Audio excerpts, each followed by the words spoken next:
నమస్కారం. మీరు చూస్తున్నారు పూజా టీవీ. నేను లలిత సహస్రం. మనం మాఘమాసంలో ఉన్నాం. అయితే మాఘమాసంలో రాబోయే శివరాత్రి కోసం చాలామంది ఎలా పూజ చేయాలి ఏంటి అని ఆలోచిస్తున్నారా? అయితే దానికోసమే పూర్తిగా అన్ని విశేషాలన్నీ కూడా తెలియజేయడానికి, అంతేకాకుండా కుబేర కుంకుమ పచ్చకర్పం యొక్క విశిష్టత అవి విషయాలు కూడా తెలియజేయడానికి, భాను సప్తమి కూడా రాబోతుంది కాబట్టి భాను సప్తమి రోజు ఎలాంటి విశిష్టత ఉంది, మనం ఏ విధంగా చేస్తుంటే ఆ ఫలితాలు మనకు లభిస్తాయి, ఈ అంశాల మీద ఈరోజు ఈ వీడియోలో పూర్తిగా తెలుసుకుందాం. మరి ఈ విషయాలన్నీ కూడా తెలియజేయడానికి ప్రస్తుతం మనతో పాటు ఉన్నారు ప్రముఖ జ్యోతిషులు, అలాగే మహాభాగర్ అఘోర తంత్ర వెనంపల్లి నిశాంత్ శర్మ అవధాని గారు ఉన్నారు. గురుగారితో మాట్లాడదాం దీనికి సంబంధించిన అన్ని విషయాలు కూడా. నమస్కారం గురుగారు. మహాదేవ.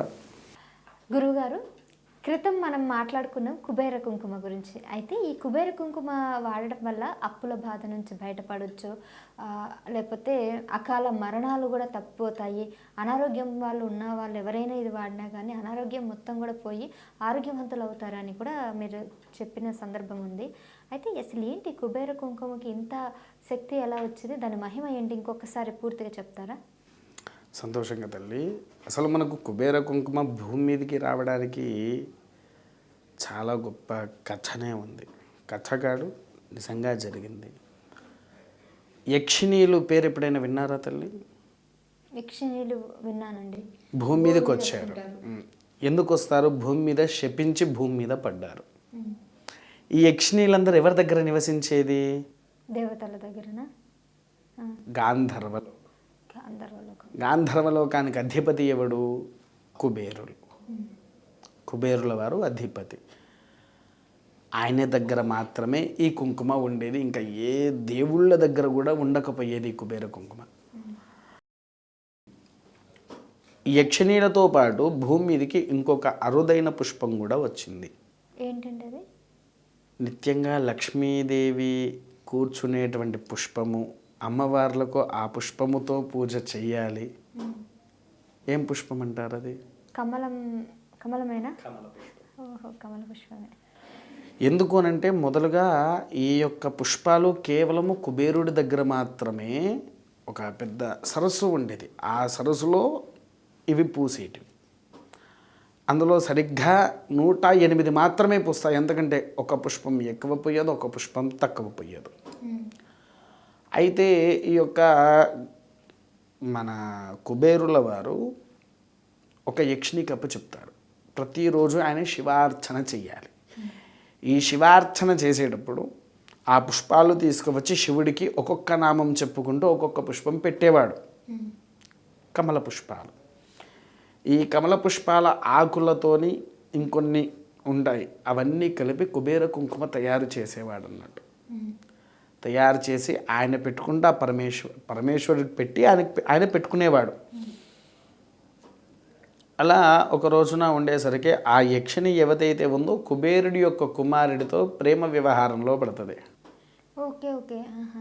ప్రేమాధికం నడిపించేటప్పుడు ఆ 108లో ఉండేటువంటి పుష్పం ఏదైతే ఉందో అందులో ఒక పుష్పాన్ని తన కుమారుడు తెంపి ఆ యక్షిణి యొక్క తలలో పెట్టేస్తాడు. పాపం అది యక్షిణి చూసుకోలేదు. పాపం ఆమె విధానంలో అన్నీ కోసేసింది, తీసుకుపోయింది, అక్కడ పెట్టేసింది. పెట్టేసిన తర్వాత ఆయన కూడా లెక్క పెట్టుకోడు పుష్పాలు ఎన్ని వచ్చాయని.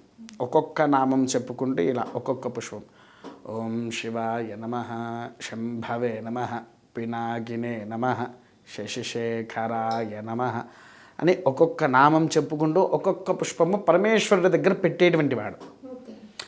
అలా 107 అయిపోయినాయి. 108వ అక్కడ లేదు. విపరీతమైన కోపం వచ్చేసింది అప్పుడు కుబేరుడికి. విపరీతమైన కోపం వచ్చినప్పుడు ఆమెను తిడుతూ ఉంటే ఆమె జడలో ఈ యొక్క 108వ పుష్పం కనిపించింది. ఇది ఎవరు పెట్టారు నీకు, ఎందుకు పెట్టుకున్నాను అని చెప్పేసానంటే అప్పుడు కుమారుడు వచ్చి, తండ్రి నేనే పెట్టాలంటే, నీవు నా దగ్గర ఉండే ఒక చలికత్తెవి, నీవు నా కుమారుణ్ణి ప్రేమిస్తావా అని చెప్పేసేసని శపించి కింద పడేస్తాడు.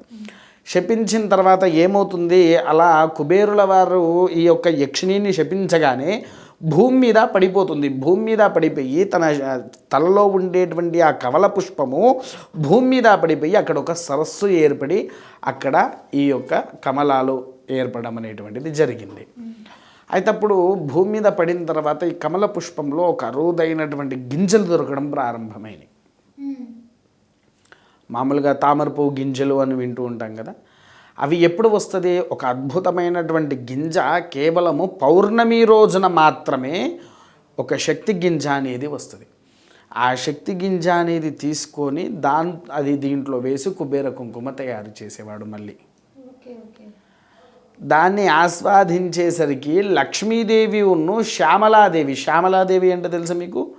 దశమహావిద్యలో ఒకటైనటువంటి మాతంగేశ్వరి రాజశ్యామలాదేవి కుబేరుల వారి దగ్గరికి వెళ్ళి వాళ్ళు తెచ్చుకొని దీంతో పూజలు చేసుకోవడం మొదలుపెట్టారు. అందుకోసమే లక్ష్మీదేవికి కుబేరుడికి తర్వాత ఈ శ్యామలాదేవికి కుబేర కుంకుమ అనేటువంటిది ఎంతో ప్రాధాన్యమైంది, ఎంతో విశిష్టతైంది. ఈ కుబేర కుంకుమ ఎవరైతే ధరిస్తారో, చాలామంది అప్పుల బాధల్లో ఉంటారు చూసారా, ఈ అప్పుల బాధల్లో ఉండేవారు ఈ కుబేర కుంకుమను ఎవరైతే ధరిస్తారో ఒక 41 రోజులు చూడండి, మీకున్న అప్పుల్లో ఈ కుబేర కుంకుమను నేరుగా 41 రోజులు పెట్టండి. మీకు 100 కోట్ల అప్పున్నా, 10 లక్షల అప్పున్నా, 1000 రూపాయల అప్పున్నా ఆ 41 రోజుల్లో తగ్గుముఖం పడుతూ ఉంటుంది. 41 రోజుల తర్వాత అప్పు మొత్తం ఒకేసారి తీరిపోదు, తగ్గుముఖం పడుతుంది. అంటే నీకు తొందరగా అప్పు అనేది తీర్చుకుంటావు. తర్వాత ఇక్కడ శ్యామలాదేవి లక్ష్మీదేవి ఎవరు? సరస్వతీదేవి ఎవరు? మనకు లక్ష్మీ, సరస్వతి, శ్యామల వీళ్ళందరూ మనకు అద్భుతమైన విద్య ఇచ్చేవారు. ఇంటికి లక్ష్మీ అనుగ్రహం వచ్చేటువంటిది.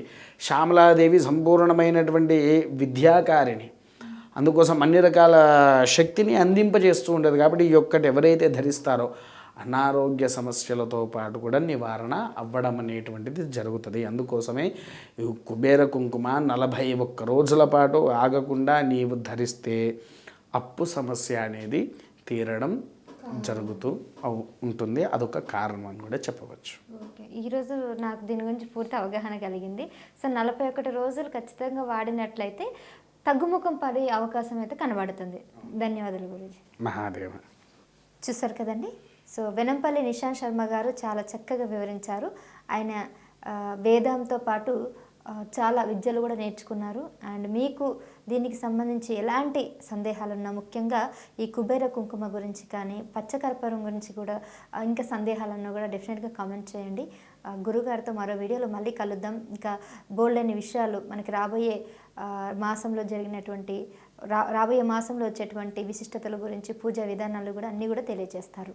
మళ్ళీ కలుద్దాం. చూస్తూనే ఉండండి పూజా టీవీ. నమస్కారం.